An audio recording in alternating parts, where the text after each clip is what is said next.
I just think it's funny. I'm looking at some of the song titles for some, like you think about like surf bands, you think about like song titles like Pipeline, like Surf's Up, like Let's Hit the Beach. It's like some of your song titles of like The Suffering.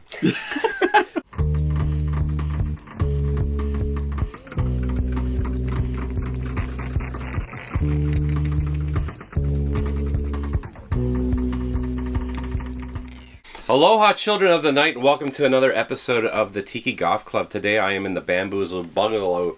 Well, no, upstairs. We're actually upstairs in the Turkish bedroom. Turkish bathroom? No, Turkish living room. I see no bath. It's not a bathroom, No but Tom and Jeannie, thank you for letting us use your space to interview this incredible surf band from. You guys are from Seattle, right? That's right. The Delstroyers. The Delstroyers, yeah. And introduce yourselves, if you can, to the camera. And what do you play for the band? I'm Andre. I play guitar. I'm Lucas. I play bass. I'm Todd. I play drums. And I'm interviewing them. So, welcome, guys, to the show. Cheers. And the reason why Cheers. I wanted to have you guys on this show is because you are a surf band.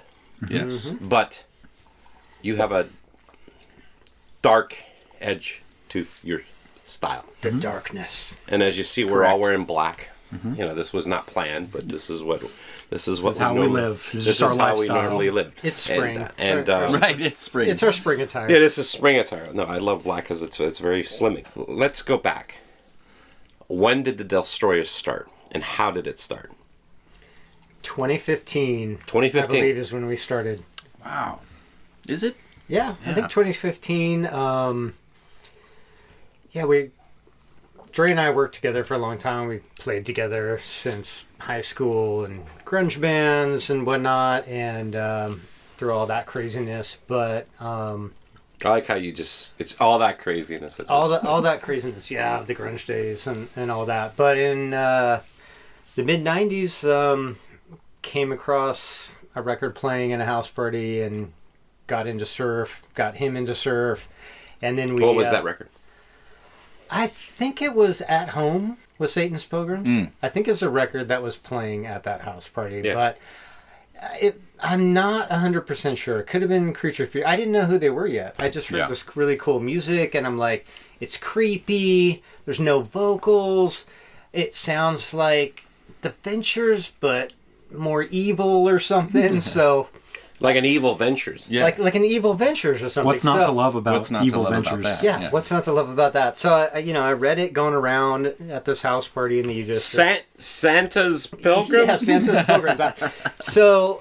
Satan's Pilgrims. Even better! Yeah, even better. So, that really just... it was like this epiphany that something in the world existed that wasn't grunge. We went off to college. He went to Western. I went to Central. We were both music majors. But we quit school a year in because we wanted to come back to Seattle and play in a grunge band. And we grew up listening to all these, hard rock bands, AC/DC and Iron Maiden and, whatever. And so we came back and we put together a grunge band. And we played really seriously from 91 to 95 and all that. But... 95, probably, maybe early 96 is when I heard that Satan's Pilgrims record. And that just changed everything. All of a sudden, it was like, what is this stuff? So then I got into Manor Astroman, and I became their Ozplex agent in Seattle. So love Manor Astroman. Yeah, so they would come to town. I'd go flyer for them before they would show up in town and stuff. And got into the Ghastly Ones, Bomboras, bands like that. Like the mid-90s, like... Take the Ventures, turn it all up, louder and more gnarly and more aggressive, and so that's really what we got into was all that stuff. And but you mentioned the Ventures. I mean, but were you already into the Ventures? At that time, no. Okay. Growing up, my parents generally listened to country, like Willie Nelson and Chris Christopherson, stuff like that. But I had 3 older brothers, so I grew up listening to classic rock.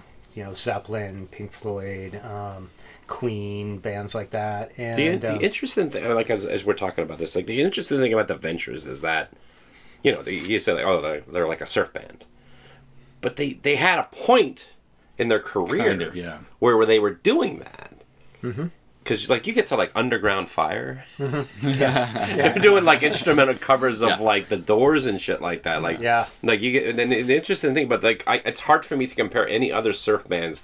There's like the Ventures, and then there's like all these other bands. Well, and the Ventures also predate like the the term surf music. Yeah. Like they were an influence on the people who created the music that then got termed surf music, and so they're kind of the proto band, you know, that so much of that sprang from. It's like when I run into people, you know, like I meet somebody and it comes up that I play in a band and they're like, oh, what kind of band, you know? And I'm like, Surf I'm playing band. a surf band. And they're Oh, like the oh. Beach Boys. Oh, yeah, like the yeah. Beach Boys. I'm like, well, there's no vocals. And so I try to explain, well, no, not really like the Beach Boys. Although But it's I love hopeless. the Beach Boys. It's you know? hopeless to Yeah. try to explain it. 'cause Yeah, it- it's yeah. hopeless the- to try to explain it the because their only easiest- reference of surf music is the Beach Boys. If you try to bring up like Dick Dale or the Ventures or Challengers or Astronauts or any of these other bands, they're just like never heard of So them. I have found a workaround for that, which Okay, is what you is it? ask them, have you seen the movie Pulp Fiction?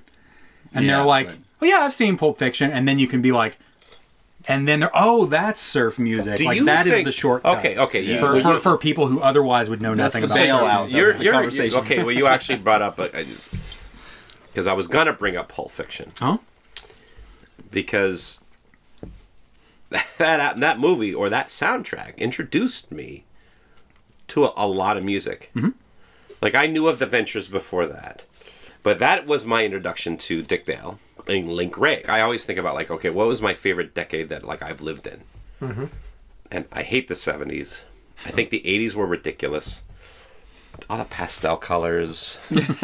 I know, but I have but this the- nostalgia for the 80s. but what that I I- will never lose. I love the 80s. But what I love is my favorite decade is the 90s. And the reason why is because you had all this retro stuff coming back. yeah. You know, it was like cool or okay or like discovering like all this older music. And Yeah. Pulp Fiction was, I gotta admit that like I got into Pulp Fiction. I remember hearing the soundtrack to Pulp Fiction, which is Dick Dale, and I'm like, holy shit, that song is fucking cool. And like, and then I went from there. Let's talk about Link Ray though. I mean, is Link Yeah. Ray an influence with you guys? I would say definitely yes, because we like garage too, right? Like, Yeah. you know, we were big fans of the Sonics from Seattle, and the Ventures being from Tacoma. It's not like we didn't know about these bands.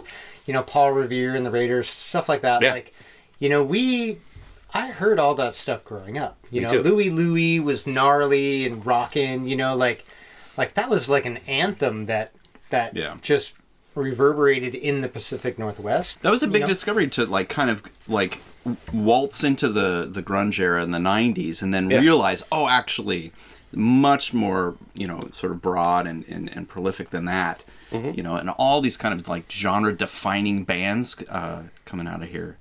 It was such a fun time though, playing in grunge bands in was the awesome. 90s. You know, we would play shows with like 7 Year Bitch, Tad, bands like that. you Everything know, was free. Yeah, it was just like, you know, everybody was poor. Everybody was just doing it because they loved doing it. The money came later. You know, it got stupid where Nordstrom's is selling a flannel for like $150 or whatever. But, you know, Sub Pop, I mean, come on, you got to give just huge Yeah. props to Sub Pop. And, Oh, yeah. you know, it was a that- cool time. Well, that was actually part of what kind of connected the dots for us, I think, as well, because we would listen to Mudhoney, and then Mudhoney would do the Strychnines, and then the Strychnines became like a gateway to the Sonics, and then the Sonics, you know, you're kind of like seeing these bands with these like go-go dancers and all this stuff, Yeah. and you're like, wait a minute, how is this so cool? And you start to go back and you realize that the history is actually local. One thing I find unique about your band is you definitely have this dark element to it. How did that come about? Was that from the beginning, or did I it think so. evolve that way? I think it's just who we are. Yeah. You know, like, We're all into that kind of stuff. You know, we're into, you know, monster movies and, you know, horror stuff and, you know, punk rock and metal and the darker side of music, Yeah. you know, in general, and just that kind of art. And so it's very much just always been in the DNA of the Delstroyers. Okay. Yeah, right from the get-go. I mean, we knew right off the bat we're never going to be, like a traditional surf band and be quiet, and kind of like, our backgrounds are just have more attitude and angst than that, Like Lucas coming from a punk rock background is one of the things we love about what he brings to the band. And well, you're from Arkansas. I'm from Arkansas. Yeah, I grew up in a small town in Arkansas called Searcy, Arkansas, and got into a really, tight knit DIY, punk scene there, where it was like, as soon as you saw, you went to a show once, you saw a band play, and the next weekend you started your own band, and 2 weeks later you were, playing the next show with the other bands, and so that's just kind of where I came from, where when if you wanted to make art, you made art, whether it was music or photography or painting or whatever, and that's just kind of carried me forward for, 3 decades now. 3 decades. And you were saying that you got into D.D. Ramone. All downstrokes. Yeah. And that's still your style. I made everything twice as hard on myself as it should be. I taught myself to play bass kind of wrong. I love the sound of it, but it wasn't something that I did deliberately for the sound. I just, I listened to Ramones records and taught myself to play bass, all downstrokes. Yep. And then I just did it that way for 25 years, and I'm too set in my ways to change it now. But here's the thing, man. I grew up joined the school band in 6th grade. Yeah.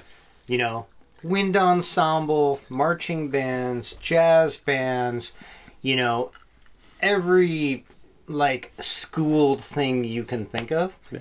And I still play all wrong. So it's all good. I just want to, for the most part, play hard, because my heroes played hard, and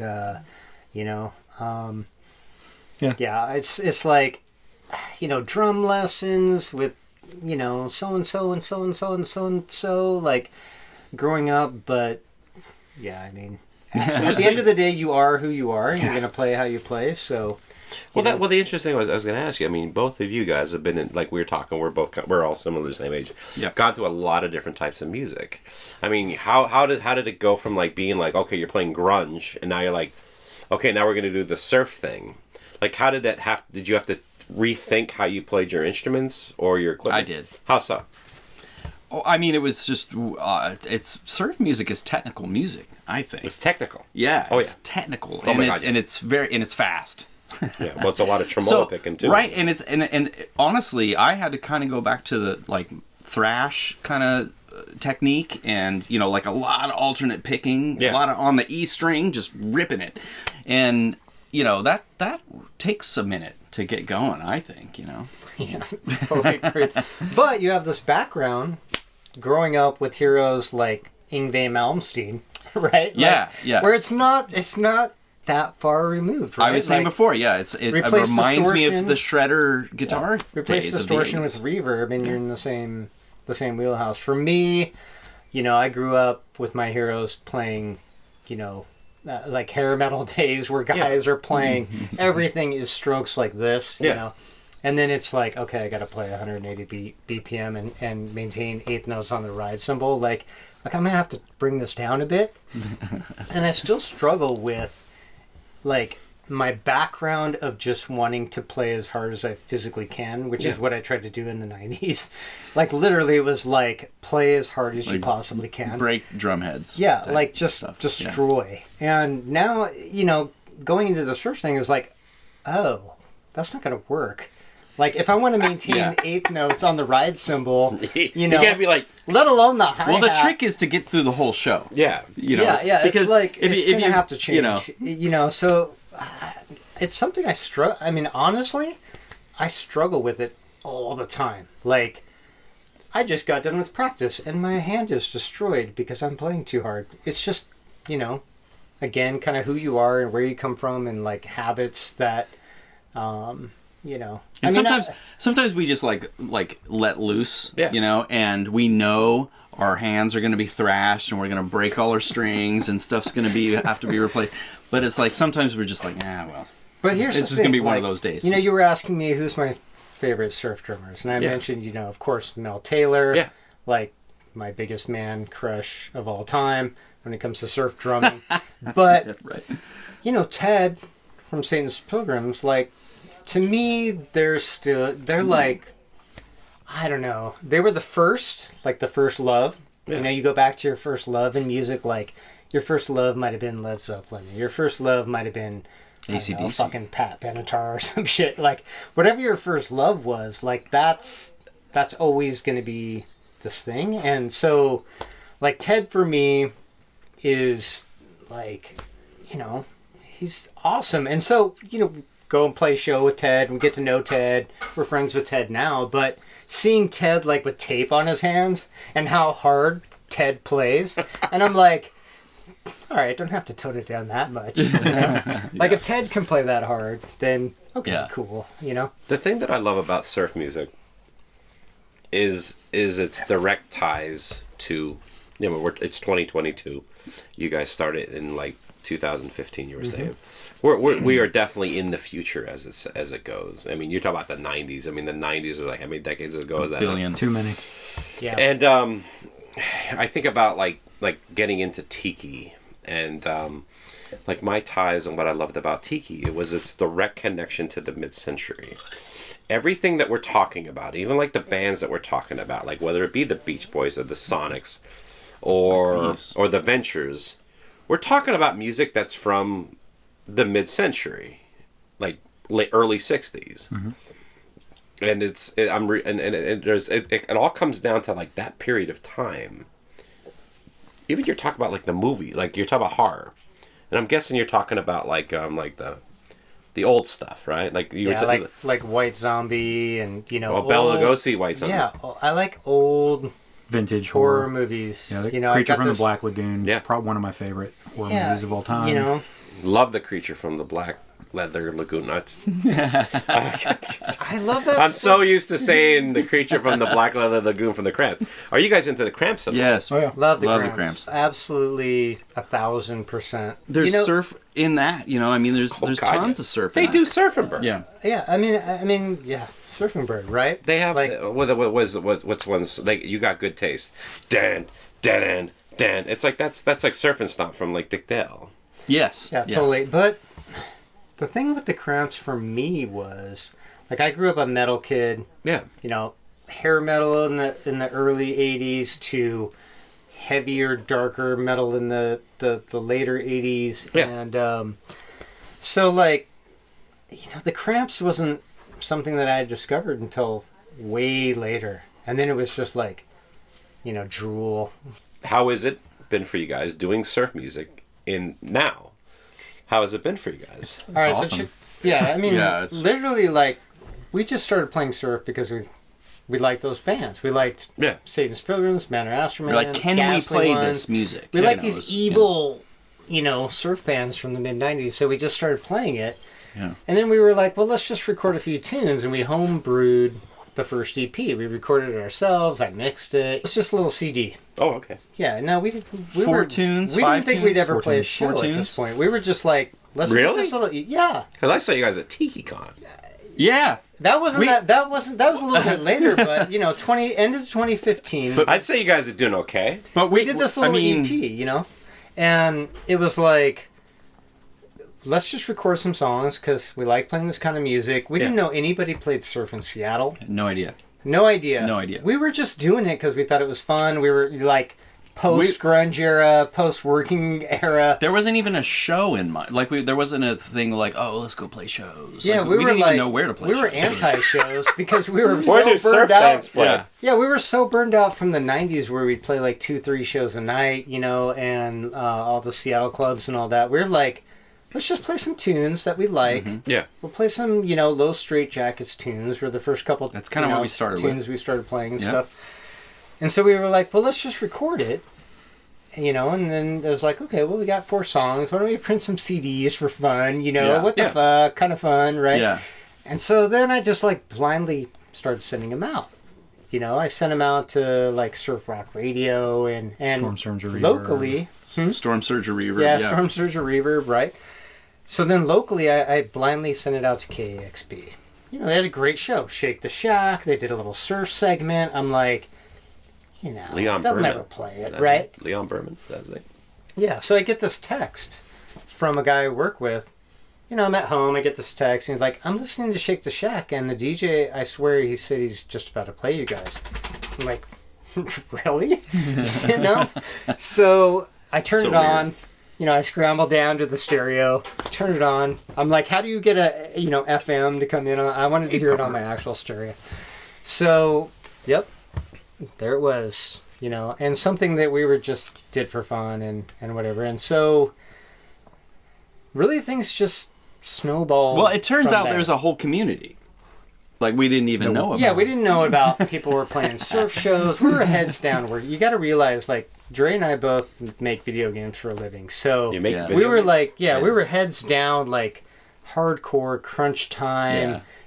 So getting together just to play a couple little Straight Jackets tunes was like a luxury at that point in time in our had done it in a long in our time. lives. Yeah. So we didn't know anything was going on. We didn't go out to shows much and that kind of stuff. We just started playing some tunes for fun, and so. But you guys have a new CD coming out, right? That's right. 10,000 That's pretty Ways cool. to He Die. paid $1 million so what is for that. CD. 10,000 Ways to Die. Yep. Yep. I don't know how I feel about that. But, so tell me about this album. So is it out now? Is it going to be out? Comes out Friday the 13th of May. That wasn't intentional, was No, it? it was very intentional. So it comes out Friday the 13th of May. We have a record release show at the Kraken in North Seattle on May 28th, I believe. Yeah. So we started kind of writing and recording it in 2019. Where'd you record it at? So for the most part, it was recorded at Crackle and Pop Studios with Johnny Sangster. Okay. Yeah, he's the guy that did Diabolical. Yeah. And he's amazing. Like, just to give Johnny a shout out, like, Johnny is this weird wonder person where he's an amazing musician. He plays guitar, he plays keyboards. He grew up in a family of musicians, and he now runs a studio. And back when we made Diabolical, our old bass player, Scott, owned that studio with him. Oh. And so we were like, hey, let's record a record. Where should we do it? And Scott's like, well, I'm part ownership in the studio. Why don't we do it How there, about you my idiots? studio? So Right. we go there, and Johnny,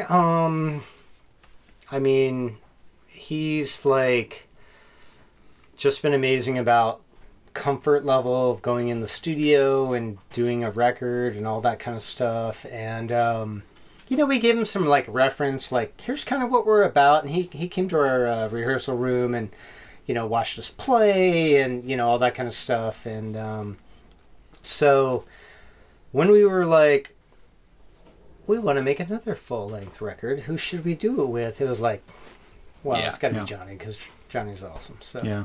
And he's 4 blocks from our jam room. Yeah, it makes it well, really that's true too. The reason why I record with it is because you're convenient. Yeah, with the art too, I think really kind of because it's it's talk it's about spooky, it's horror, but it's also like kind of gross and weird and punk rock. You It know, reminds me of those albums.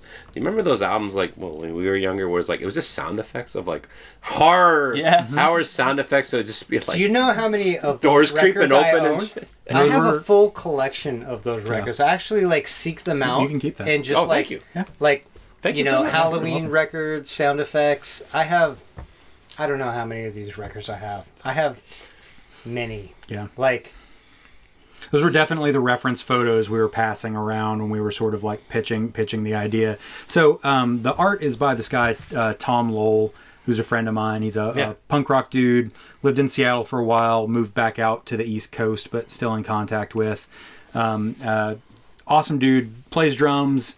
Does art. He's done some flyers and stuff for us in the past. Done T-shirts and records for other bands. And so, when we were kind of brainstorming who and how we wanted the art to be done, we had this flyer on the wall that he'd done, and we're looking at it and we're like, it's great, and it's very different from, like, again, traditional, the sort of art you associate with surf music and with traditional surf music. Yeah, And it's not a cat like ripping some guy's head off. And it doesn't look like it comes from 1964, right? Right. Like it's not.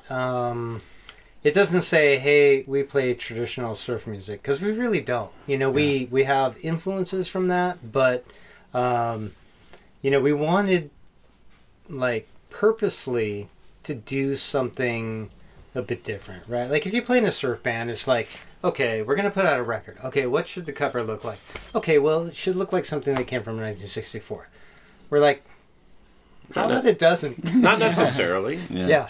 So, But yeah, so we got in contact with Tom, and he immediately like I mean, we gave little feedback tweaks, but I mean even the very first sketches that we got back from him had pretty much nailed, the vibe and the tone and what we were going for. So he really knocked it out of the park. So big ups to Tom for that. and I keep saying 1964 as that point where the Beatles hit and changed everything. So that's like Yeah. the end of the line, Right. for surf That's music, the end of right? it, yeah. Like that was the nail in the coffin. The Beatles come along, God bless them, and it changed everything. No, the hippies changed everything. That's right. The hippies. Those dirty hippies. It's Yeah. the hippies. Yeah. Well, guys, if anyone wants to, so how can people? What are your socials? I mean, like, you got a website, you got Yep. Facebook. What you got? TheDelstroyers.com. We're on Facebook. We're on Instagram. What Is is- the Delstroyers At the in Delstroyers on both Instagram. cases.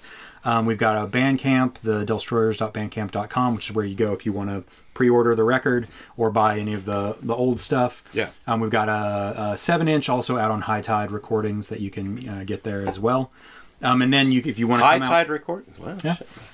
And then if you want to come out to the record release show at the Kraken in the University District in Seattle.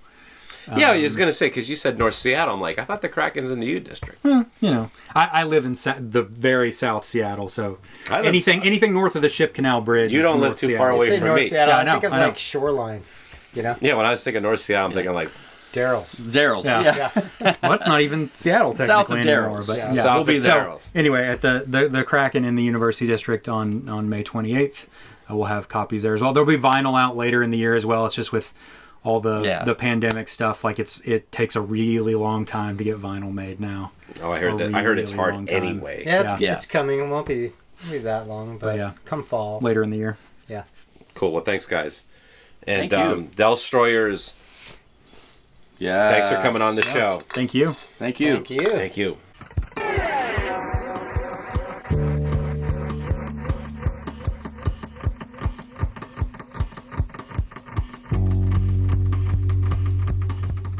So you may be asking yourself, how can I join the Tiki Goth Club? Well, there is no membership. There are no fees. Well, things have changed. For $15, you can become a member of the Tiki Goth Club. What does $15 get you? It gets you your own membership card with your own number. You also get a couple stickers and a pin. I also have shirts for sale. These are $20, $5 shipping and handling, and I also have hoodies for sale that go for $40, $10 shipping and handling. If you're interested in any of this, go to my website, tikiwithray.com, and there's a tab that says Tiki Goth Club. Just click on that, and all the information you need is there.